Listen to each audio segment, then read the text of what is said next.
Hello everyone. Today is a good day and I feel good. See where I've been, huh? I have been many places. I don't even know when the last time I made a video was. Hold on. May 15th, 2023. So a couple things have happened since then.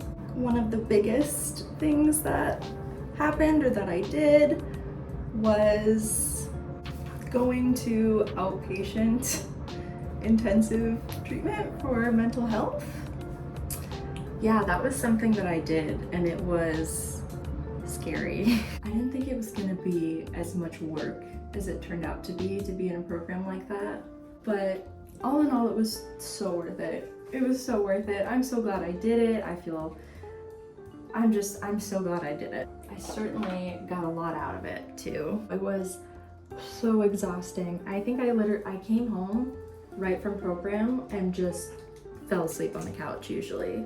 As soon as I walked in the door, I was on the couch. Or honestly, some days I even just freaking crawled in bed and still fell asleep that night, like on the same day. But it wasn't even my choice really. I just got home and exhaustion. I did that for like the first 3 weeks of being there. If anyone doesn't know what like intensive outpatient therapy looks like, it's basically group therapy. You go and talk, you talk with the counselors, you talk with the other people there. Mine was from 9 a.m. to 2:30. So it's like 5.5 hours of therapy every single day. A typical therapy session is, an hour, 50 minutes an hour. So that's like 5 hours of therapy a day. For how many? I can't do numbers, I can't do math. The brain is a muscle. It's like you work out, you feel tired. You work this muscle, you feel tired, exhausted. Oh my gosh, the sun. Why does it keep going away? So my program was a PTSD program, so a post-traumatic stress disorder program. Every single therapist I spoke to, there was a trauma therapist. Obviously it's a trauma center, so yeah, it's hospitalization. So we were under supervision 24/7. Like we had people walk us to the bathroom. We had lockers where we put all of our things. We couldn't have our phones. You couldn't bring any food or drink in. You could bring stuff in to make your food there. They had a kitchen and everything. So we would have 5-10 minutes to make tea or coffee before we start group. There's multiple groups in a day. We could have grief group at the beginning of the day. That could be our first group. And then we could have psychoeducation. But yeah, for being a hospital medical facility program, it was so nice. It didn't feel medically at all. That was my biggest thing with going to treatment, was I wanted it to not feel like a hospitalization. It was nice.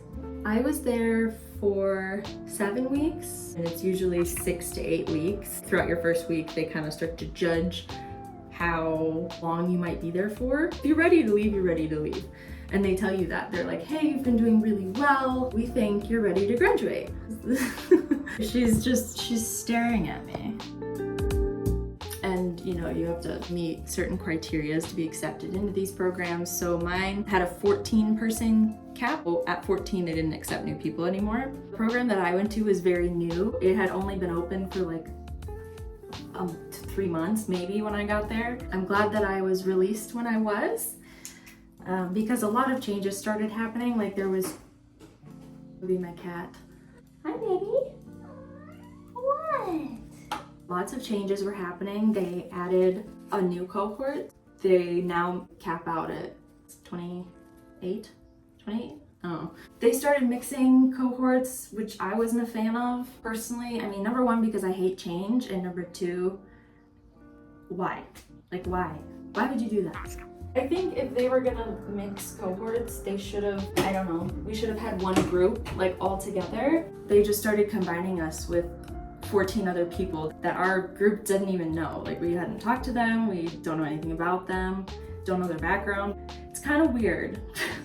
Especially when they join in for movement group, where we would do dance meditation and stuff. It's already hard enough to let go in that kind of space. They work on getting you comfortable. Just having 14 strangers come in and you're supposed to just close your eyes and yell and dance to crazy music. Who's gonna feel comfortable doing that? I just think it could have been handled better, in my opinion. but it was really good for me. So I couldn't really work because I was like, I don't know, it was tough to be around people and to go outside. Mental health stuff was so bad. I'm very fortunate to be in a position where I was able to do that, to just kind of step back and observe what my life looked like. I don't want to say without stressors, because obviously there's stressors outside of work, general life struggles, but anyways, it could have been handled better. That's not really the point. It is what it is, whatever. And I'm sure it will get better with time because they're a young program and they're growing just like we're all growing. I have faith that they'll figure it out. I think the best part about a program like this was the sense of community. When you're in that space, or like really negative headspace, you can feel so alone. It's, if you get it, you get it. Seeing that there's other people just like me, dealing with the same struggles, and obviously everyone comes from different backgrounds and stories, but just in general, it was crazy to see that like I could have so much in common with someone who has such a different background of experiences and how they ended up the way that they are. And to just be around like, not just one person, but like multiple people who share some of your experiences or even have totally different experiences, but they have the same symptoms as you.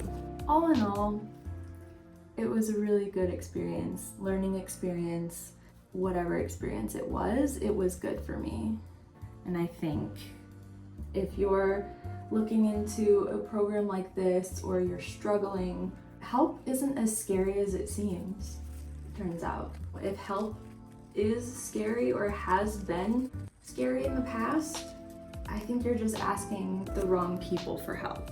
Because I was at a place where asking for help was scary, and all that would happen was like being criticized and just saying, you know, it's all in your head, like it doesn't matter anymore, can make you feel just really, number one, it makes you feel worse, it doesn't help at all. But number two, it's not help, it's the complete opposite. I don't understand why asking for help is so frowned upon, or I don't really know what the right word is for it, but it shouldn't be happening.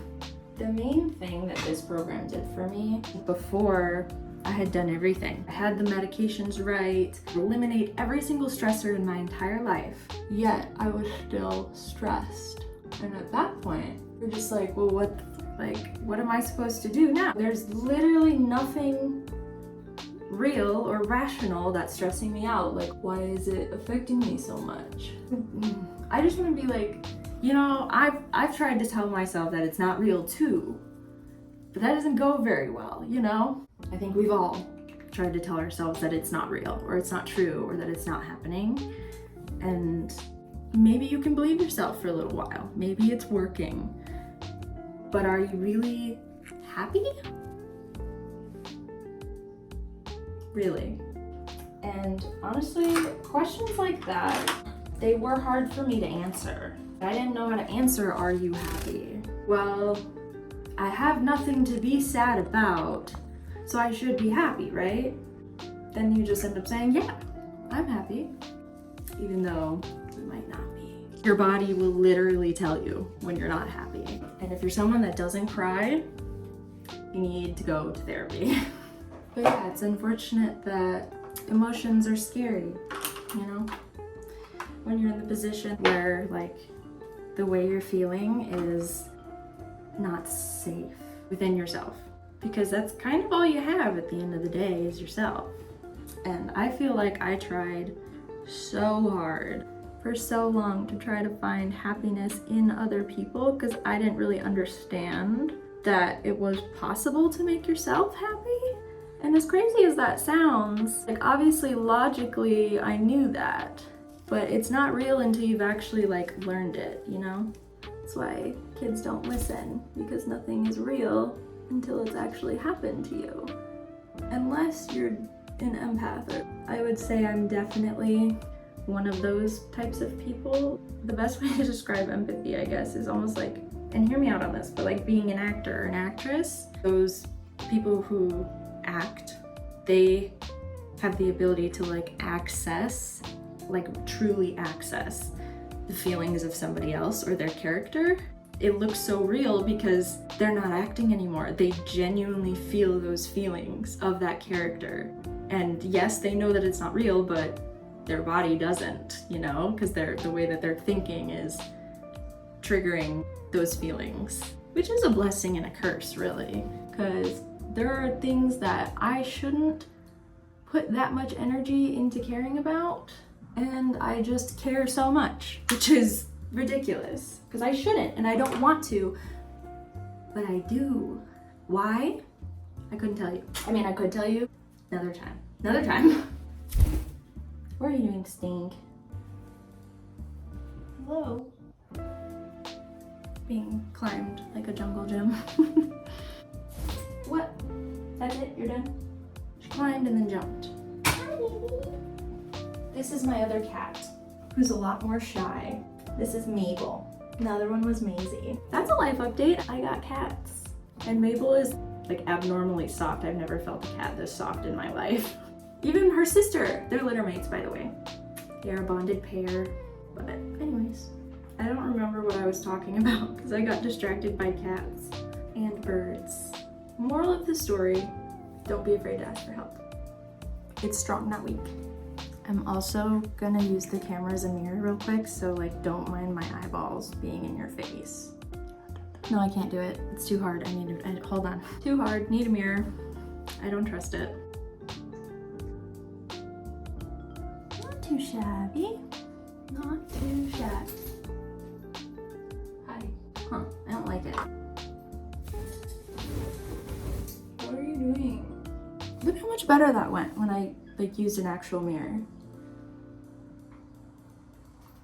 This one's terrible. It's not that bad, but it needs help.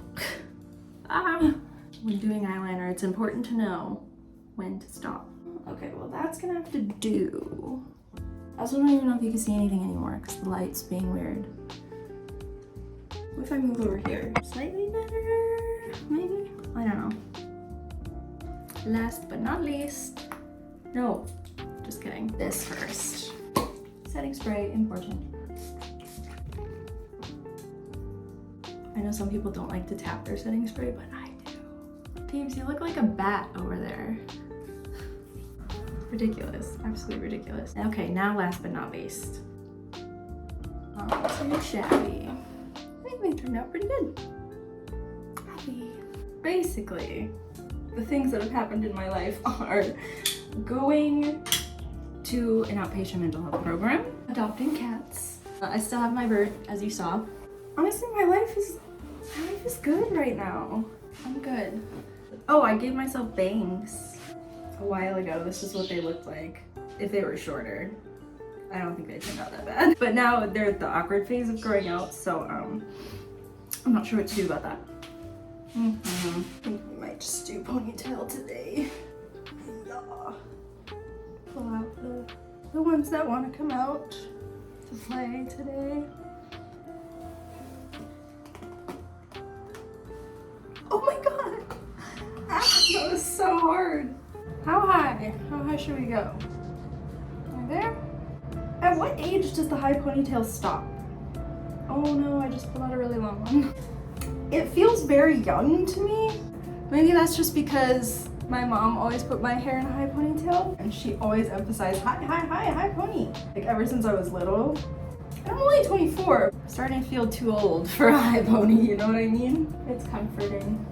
I don't know where I'm going with this. I'm just like, I'm happy. I'm happy making videos again. I'm happy to be alive. Like, I don't know, I'm happy. I have nothing to make a video about, but I'm happy. I'm happy. All right, that's enough.